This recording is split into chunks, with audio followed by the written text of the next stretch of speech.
What's happened in recent years, and this is a bit of a broad brush, it doesn't apply to every single fund and propco and developer, but what we've seen happen is there's a lot of real estate in the UK that is technically quite surplus, that is in traditional sectors such as offices and retail.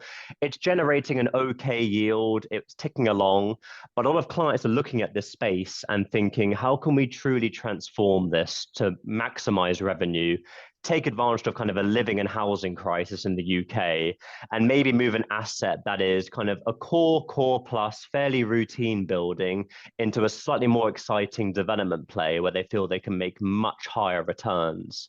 Because of that, a lot of clients I've worked with over the last decade or so who have been traditionalists in the office market or industrial or retail or supermarkets are now looking a lot more adventurously into living sectors, because we all know that there's a massive lack of genuinely good living assets in this country still. Even with the push we've had, there is nowhere near enough to support everyone in our country.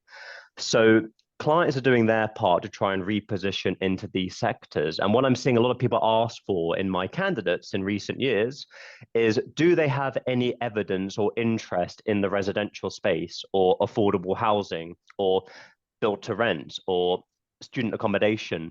Do they have any evidence of a skill set in actually looking at planning consents and repositioning? And there's no wrong answer to this, because you can pretty much have your genuine interests in, say, offices. But if you are, you need to have some sort of language around maybe flexible offices. So looking at the more modern way of approaching an office asset where companies can work more flexibly within them, have a co-working space, have much more flexible leases.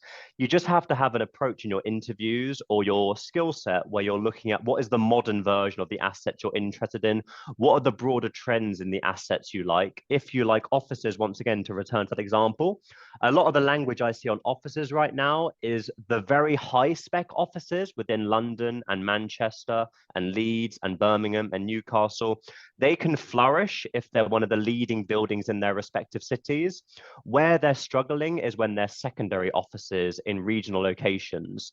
So I think if that's your skill set historically, you might want to look at what you can do about that. Do you want to persist and become an expert in kind of tertiary offices, or do you want to leverage that environment but then look at ways you can add a repositioning skill set to your knowledge and then double down on offices still, but have more of that development curve in the life cycle? So I would just say that what I've really noticed is this living and urban mixed use charge, and it's massively helpful to understand your audience, talking through your skill set, and look at the asset you have experience in and how to modernize that. Okay.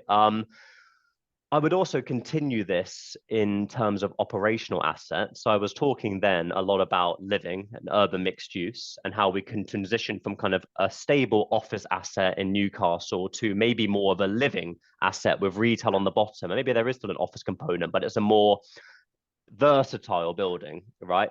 With this also comes a need to be very knowledgeable about operational real estate, which is very different to the traditional commercial sectors. We've seen a massive blurring in the lines between traditional commercial and operational in recent years.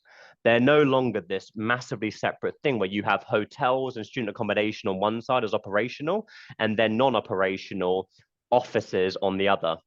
As I've discussed, a lot of office buildings are being transitioned and transformed into urban mixed use, where you may have, for example, a gym in an office unit.